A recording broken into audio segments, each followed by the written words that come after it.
I think the key word is stability. You need a government that must stay there for 5 years. You need a prime minister who is the captain of the ship for 5 years without looking at his back. Who's going to run away from him?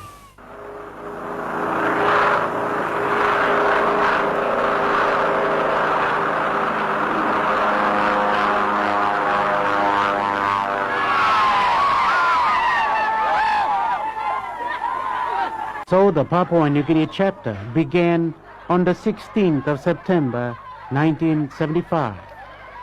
All corners of the country took part in the independence celebrations by staging their own festivities.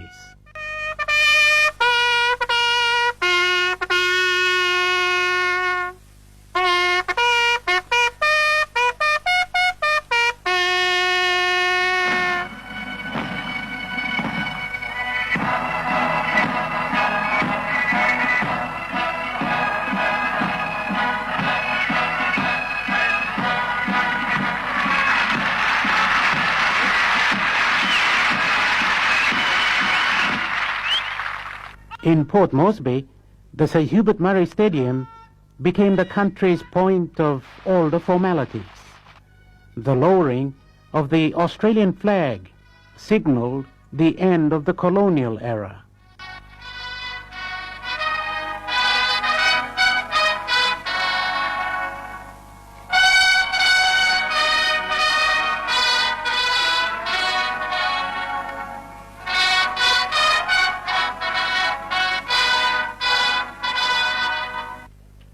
And the rising of the new placed Papua New Guinea amongst the world of independent countries.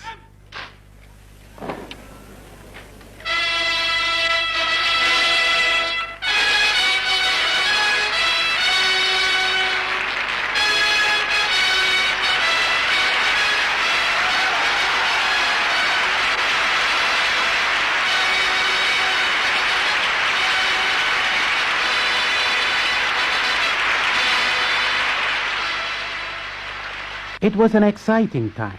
Why not? Independence is not like an election. It comes only once. And to be part of it was a privilege, a moment of great expectations. It was also an emotional time. Looking back, in 61, when I first investigated the independent state of Papua New Guinea and its flag and its national anthem and its constitution,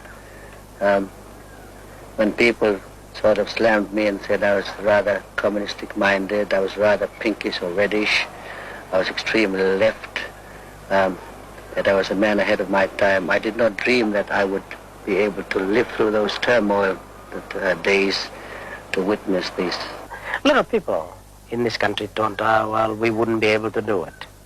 They were talking in terms of 2 or 3 decades, while I was talking in terms of few years. Papua New Guinea is a political democracy. Politics and politicians have been a dominant part of the 20 years as an independent nation. The political events that preceded self-government and independence remain a closed chapter.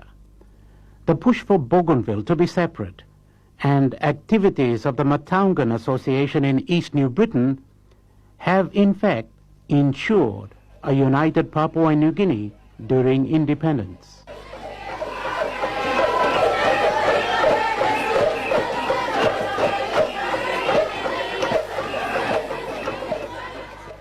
Mr. Deputy Speaker, listen.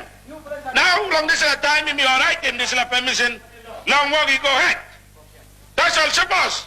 Government belong now, he come back. Only must look good long when him kind of agreement only by walking. Now suppose you me like run in this place, you me master long this place in politics, you me too. Look out all people belong in me, master belong economics. All man. Belong look out him.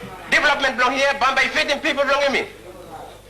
It all began here in downtown Port Moresby. What's now left of the old House of Assembly is perhaps an unfortunate landmark of our independence. But development had to come. The country's new 26 million kina parliament at Waigani is a culmination of modern technology and Papua New Guinea tradition. That setting is very much how this country has developed in the last 20 years. A Westminster democracy and its cost, Melanesian ways that have led to more indecisiveness than consensus, and traditional beliefs that have clashed with Western laws. Put all of those into a mixing pot, and the result has been something like this. Incredible progress in the physical development of the country and in the lives of the people. Papua New Guinea's democracy has withstood tests that are the envy of many African countries. And given the vast resources, this land is blessed. But along the way, a new vocabulary called compensation has become part of the people's conversation. A work pattern called corruption has apparently made inroads into high places. And Papua New Guinea's biggest threat to its future prosperity and stability are Bougainville today and law and order.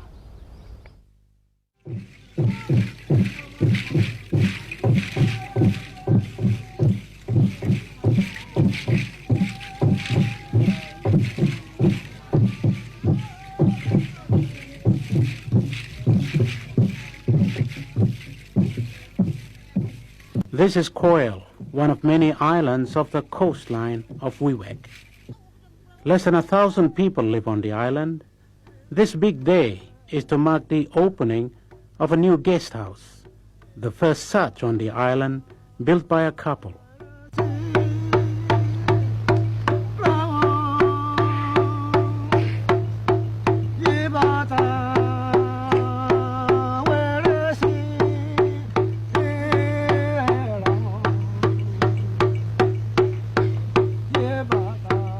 Sir Michael Samare was accorded the honor to open the venture.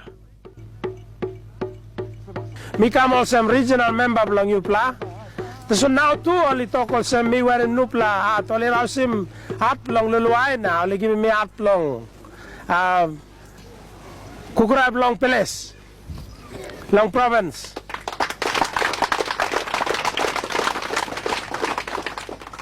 That was one of the first jobs Sir Michael performed as governor of East Sepik. He emphasized the importance of this type of village-based accommodation facility for tourists.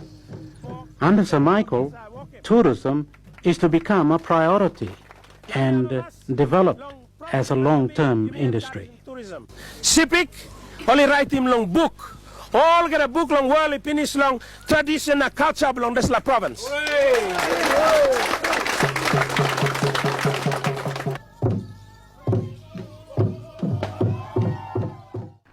You're still with the report. The Prime Minister was in Wewak recently to witness and co-sign an agreement on the amalgamation of the Kindy Teachers College with Divine Word University. This means that the college will now produce teachers with bachelor degrees in both primary and special education. It has never been a better week for the Prime Minister, as was on Saturday the 23rd of August when he revisited the St. Benedict's Kindy Teachers College in Wewak. This time he came to witness and co-sign an agreed statement on the amalgamation of the Teachers College with Divine Word University. The signing of this amalgamation was a dream come true for Sir Michael. A former teacher himself, he was pleased with the concept of St. Benedict's becoming an educational faculty of the Divine Word University. The college will now produce teachers with bachelors of degree in both primary and special education. So it gives me great pleasure today to witness and endorse the coming of age of St. Benedict's Teachers College as education faculty for Divine Word University. Accompanying Sir Michael to the signing was Lady Veronica, Director General for Higher Education Philip Kerame, Divine Word University President Father Jan Chuba, Education Secretary Peter Baki, Bishop Tony Burgess of the Wewak Diocese, and various other dignitaries. Father Jan said that this agreement had already proven itself through producing quality higher education courses that are directly focused on the needs of the country. It is good to see our Prime Minister taking part of this historic moment in the development of teachers' education and higher education in his epic province and our country, and even better to see him here at the new Divine Word University campus. Your interest in the development of higher education and teachers' education is much appreciated, and we hope we can take it as a recognition by you of the contribution this university is making in the development of our country through providing quality graduates to serve this nation. Education Secretary Peter Baki made it clear that the partnership between government and other bodies such as the church is the way forward, and he emphasized teacher development. The lubrication process is the education system. The influential component in this lubrication process is the teacher. How can we provide quality relevant education that meets the needs of those who go to the village, but those who are going to help develop our own astronomers?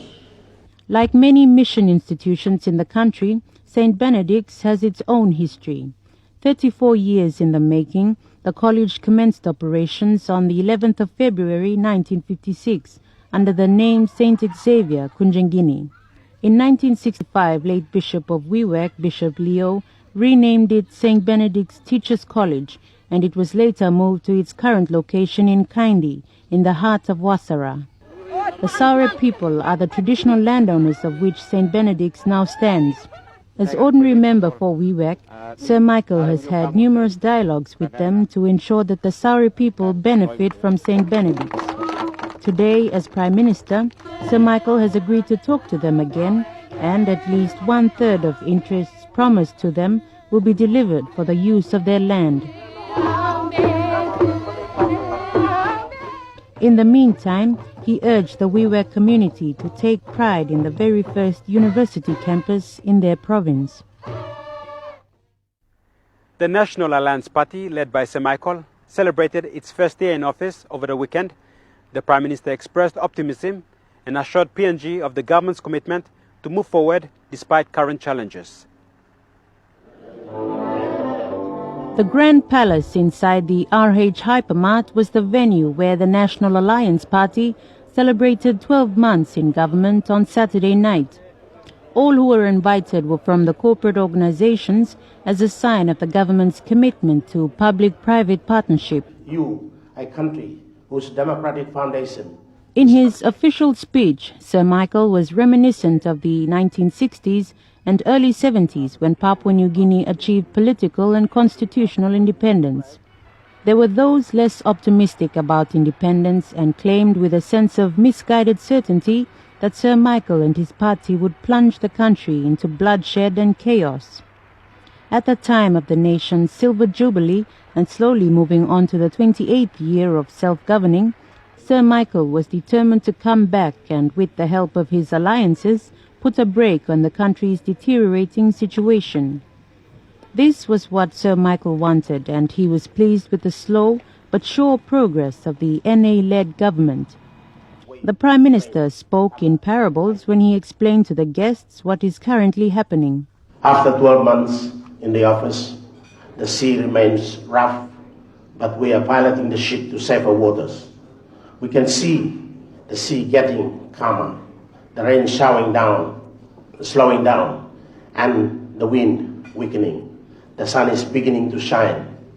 The navigator has confidently plotted a course to take.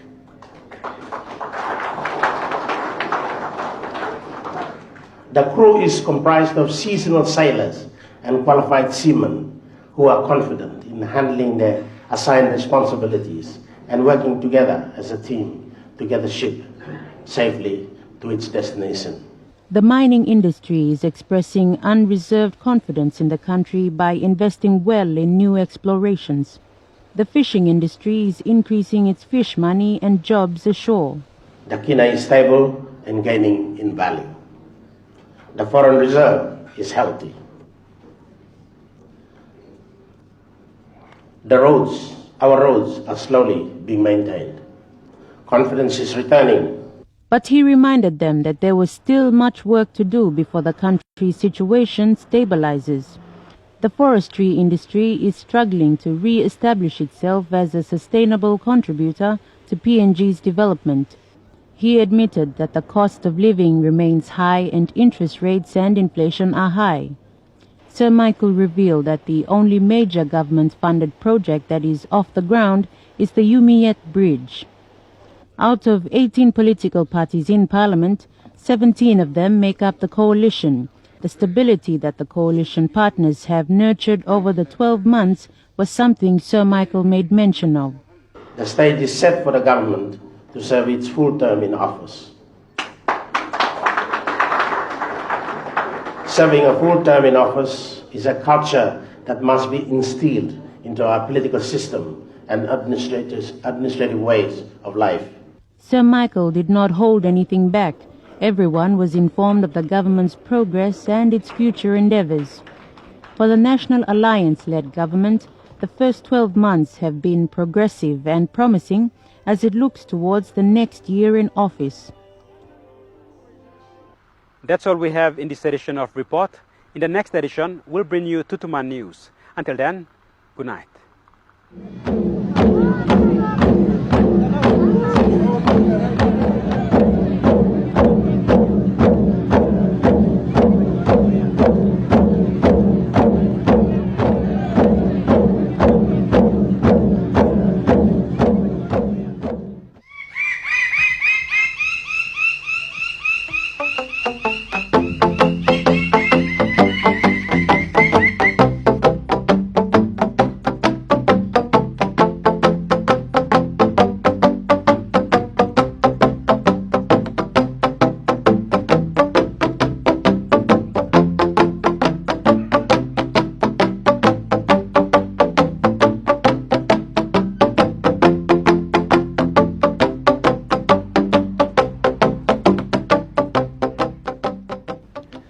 Good evening, everyone.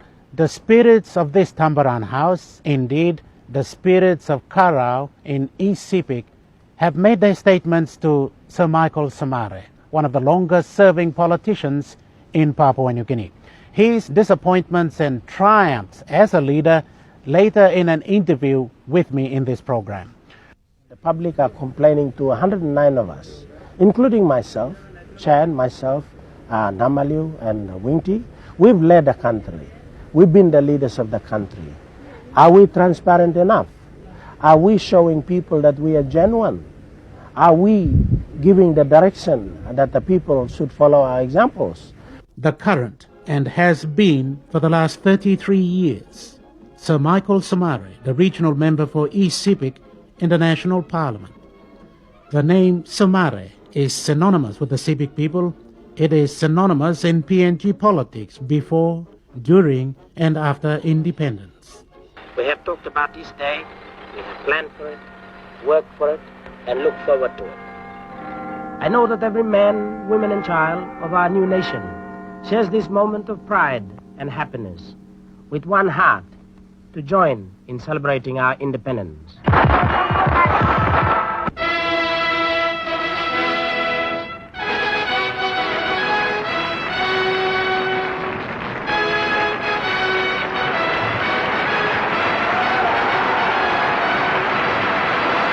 A lot of people in this country thought, well, we wouldn't be able to do it.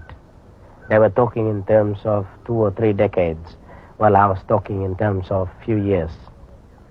One stage in Australia, I said, I don't see it, you know. I cut out myself to be the Prime Minister. I think that's one of my quotations in Australian paper.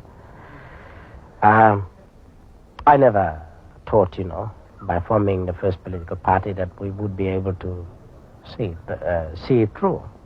But then when I know that I had a lot of support from young Papua New Guineans, I thought, well, I think we should be able to make it.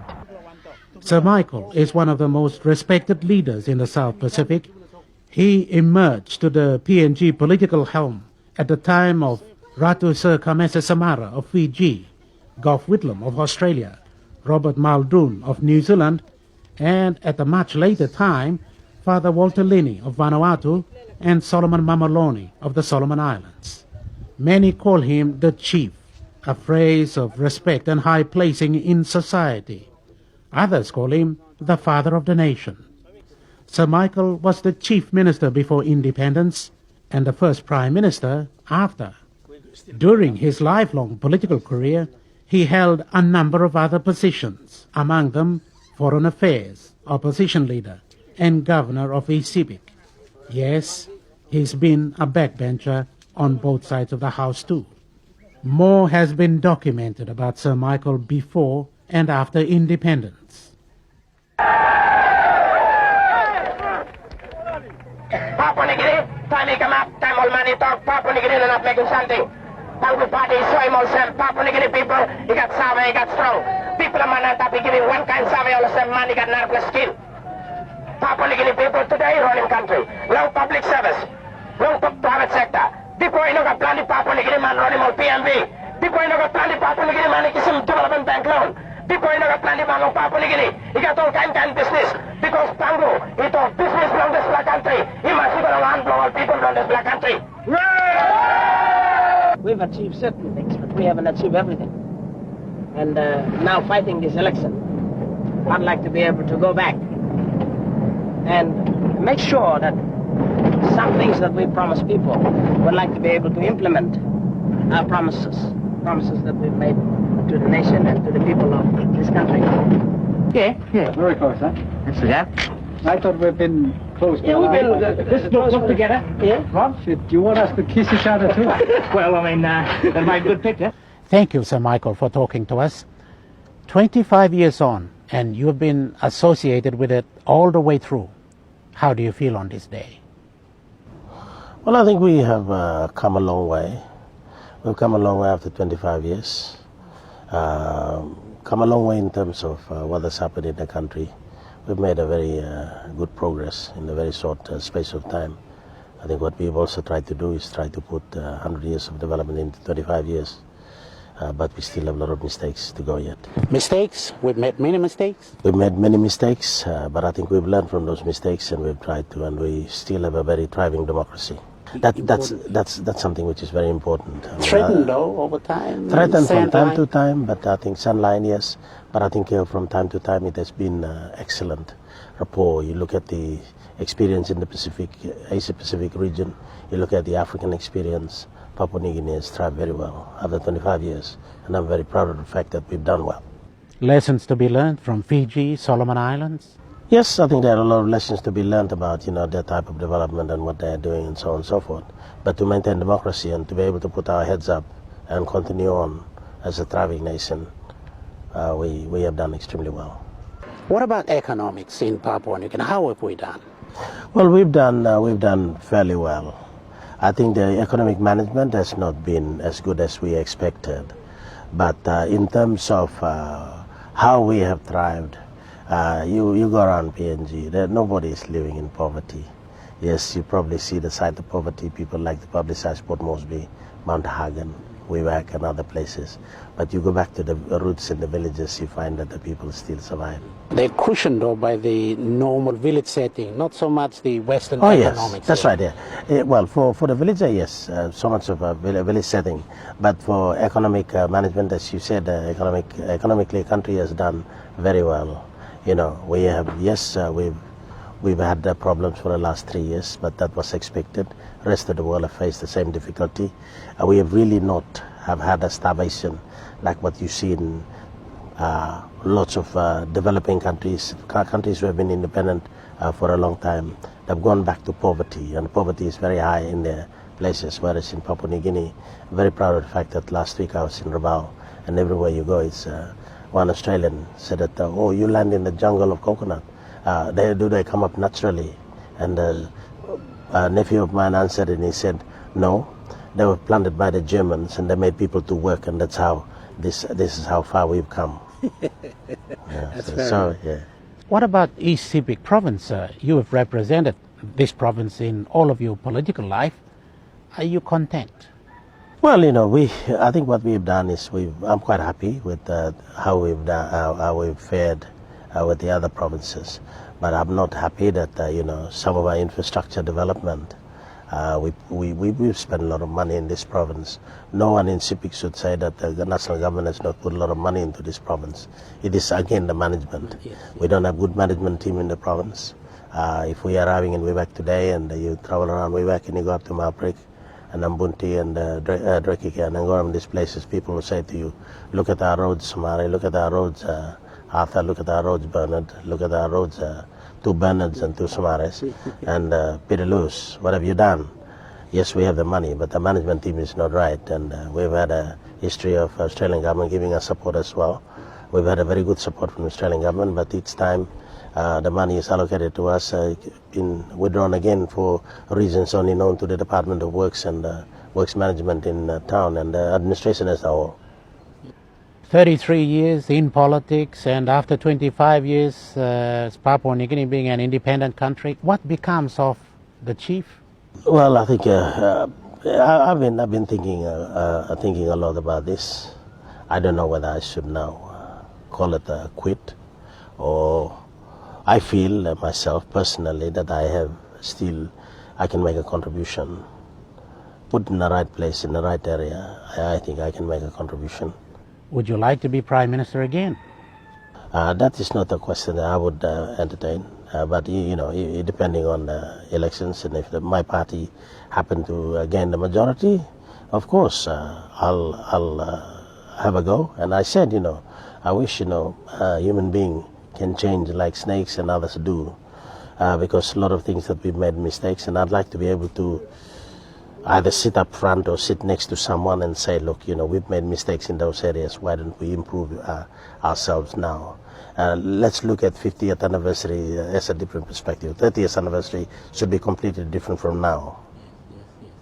So Bougainville will have, if not completely determined the kind and level of lower level authorities we have here in the country, you as minister responsible for Bougainville now, what is the future of Bougainville?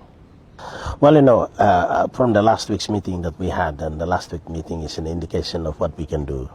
And I've gone to Cabinet. Cabinet has been very supportive. Prime Minister has been very supportive.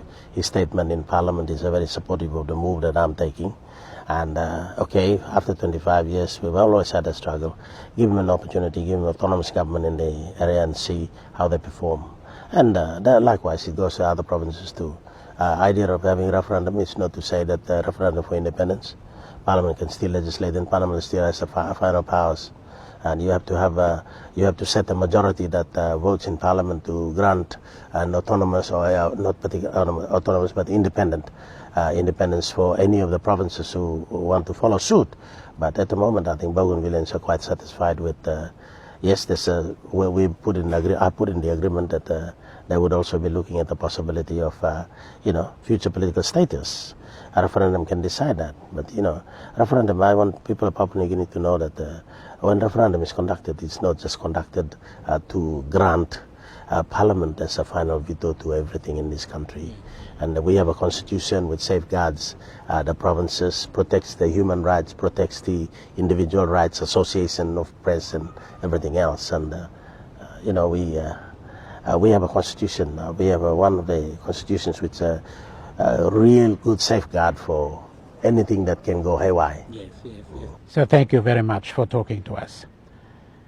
The Chief, the first Prime Minister of Papua New Guinea, the current Minister for Bougainville Affairs, Sir Michael Samare. That concludes our series of documentaries commemorating Papua New Guinea's Independent Silver Jubilee. We are sorry we couldn't bring you every aspect of PNG ways of life in these documentaries. We hope that we've given you a glimpse of them anyway, and also hope that these programs have helped you reflect on your own contributions to this beautiful country.